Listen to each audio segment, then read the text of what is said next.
भक्तपुर नगरपालिकाले आजभन्दा 35 वर्ष अगाडि देकोचामा अर्नीको सभा भवन बनाउनका लागि 55 रोपनी जग्गा अधिग्रहण गरेको थियो। त्यो पैसा चाहिँ जाइकाले प्रदान गरेको थियो र त्यो जग्गामा अहिले चाहिँ के भने विभिन्न अरू संरचनाहरू बनाएका छन्। खप कलेजका संरचनाहरू बिल्डिङहरू बनाएका छन्, सारा बनाएका छन् र अर्नीको सभा भवन बन्ने जग्गा बन्न भनेको जग्गा चाहिँ अरू जग्गा अब थोरै मात्र बाँकी छ र 4 रोपनी जग्गामा अहिले अर्नीको सभा भवन बन्दैछ र तर पैसा अहिले पनि के भनेर मागिँदैछ सरकारलाई भने 55 रोपनी जग्गामा अर्नीको सभा बनाउने भनेर के सङ्घीय सरकारबाट प्रेम सुवालले आजभन्दा 1 वर्ष पहिले निवेदन दिएर 20 करोड रुपियाँ चाहिँ निकासा गर्नुभएको छ।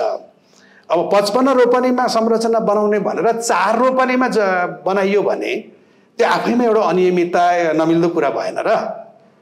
55 रोपनीमा अर्नीको सभा भवन बनाउँछु भन्ने तर त्यही अनुसार माफ गर्ने त्यही अनुसारको डिजाइन पनि सबै प्रमाण मसँग छ। पत्रकार साथीहरूले खोज्नुभयो भने म त्यो उपलब्ध गराउन सक्छु र ती सबै कुरा राख्ने तर चाहिँ काम चाहिँ 4 रोपनीमा गरेर जसको डिजाइन पनि बाहिर आएन, कहिले पनि केही भएन। नगरपालिकाको डिजाइनमा 29 रोपनीमा बन्ने भनेको छ, त्यसको फाउन्डेसनै 29 रोपनीको फाउन्डेसन गर्ने भनेको छ तर बनाउने बेला अहिले 4 रोपनीमा बनाइँदैछ।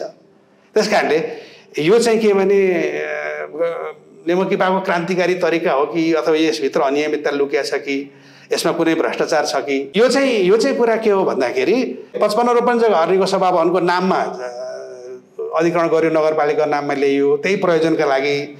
तर त्यो प्रयोजनमा अरू धेरै कुराहरू चाहिँ बनाएर जथाभावी संरचना बनाएर चाहिँ अर्नीको सभा भवनलाई चाहिँ जग्गा घटाइयो तर बाहिर देखाउने बेलामा जाइकालाई देखाउन पनि 55 रुपैयाँ देखाइँदैछ, सङ्घीय सरकारलाई देखाउन पनि 55 रुपैयाँ नै देखाइँदैछ र अहिले म सुन्दैछु प्रदेश सरकारसँग पनि त्यही 55 रुपैयाँ नै देखाएर चाहिँ अर्नीको सभाले त्यही प्रोजेक्टको लागि पैसा माग्ने कामहरू त्यहाँको चाहिँ मान्य सुरेन्द्र गोसाईले गरिराख्नु भएको छ। जग्गा चाहिँ 4 रोपनी मात्रै बाँकी भयो।